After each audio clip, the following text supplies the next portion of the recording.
Hello students, इस video भाग 8 में हम रहीमन विलास कविता के अंतिम दो दोहों की व्याख्या को समझेंगे और शिक्षा की पूर्ति करेंगे। तो स्टूडेंट्स, आप लोग अपनी अपनी किताबें खोल लीजिए और दोहों पर अपना ध्यान केंद्रित कीजिए। मथत मथत माखन रहे, दही मही बिल गाय, रहीमन सोई मीत है, भीर परे ठहराए रहीमा, भीर परे ठहराए। सर्वप्रथम हम इस दोहे का संदर्भ देखेंगे।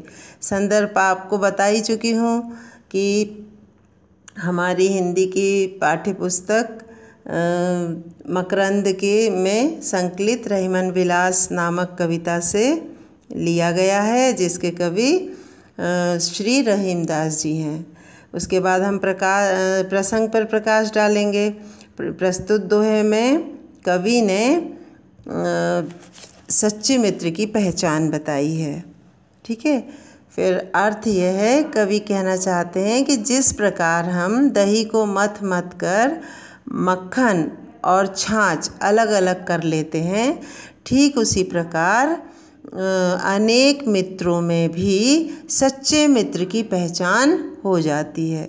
उनका कहने का तात्पर्य यह है कि अनेक मित्रों में जो मित्र संकट के समय अपने मित्र का साथ देता है, वही सच्चा मित्र है। ठीक है। तो इस दोहे का भाव यही है कि संकट के समय जो हमें साथ देता है, जो संकट के समय जो मित्र काम आता है, जो मित्र सहायता करता है, वही सच्चा मित्र होता है। इस दोहे की विशेषता क्या है? इस दोहे की विशेषता यह है कि ये छंद दोहा छंद है, दूसरा अवधी भाषा में लिखा गया है, तीसरा मथत मथत में पुनरुक्ति प्रकाश अलंकार से सजाया है और सच्चे मित्र की पहचान बताई गई है। दोहा शिक्षाप्रद है। ठीक है। अब अगले दोहे पर अपना ध्यान केंद्रित कीजिए। तब लोही जीबो भलो, दीबो होय नदीम, जग में रहिबो कुचित गति, उचित न होए रहीम रहीमा, उचित न होए रहीम। प्रस्तुत दोहा हमारी हिंदी पाठ्य पुस्तक मकरंद में संकलित रहीमन विलास नामक कविता से लिया गया है, जिसके रचयिता श्री रहीमदास जी हैं। और प्रसंग है कि प्रस्तुत दोहे में जीवन की सार्थकता के संबंध में उचित अनुचित को स्पष्ट किया गया है।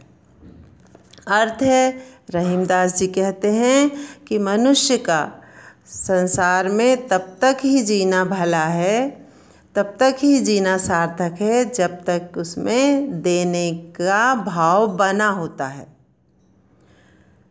जब उसमें देने का भाव कम हो जाता है तो उसका इस संसार में रहना अनुचित है।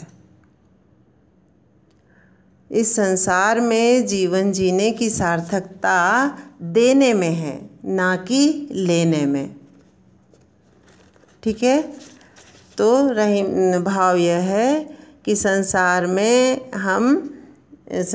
में जीवन जीने की सार्थकता देने के भाव में है, लेने के भाव में नहीं है।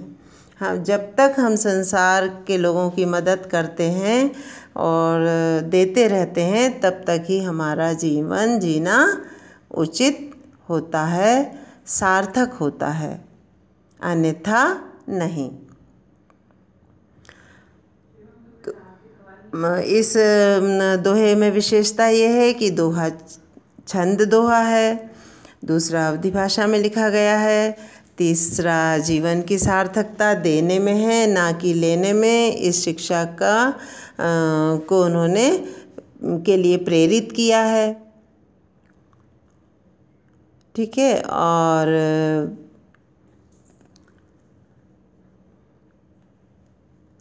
ठीक है, तो ये इसकी व्याख्या थी। मैंने सब इस बहुत सरल शब्दों में दोनों दोहों की व्याख्या आपको समझाई।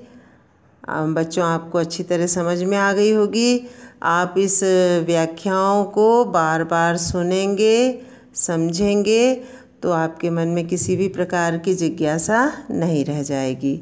यदि मन में कोई जिज्ञासा हो, कोई प्रश्न हो, तो आप हमसे फ़ोन करके उस जिज्ञासा को, उस प्रश्न की समस्या को दूर कर सकते हैं, हल कर सकते हैं। Thank you.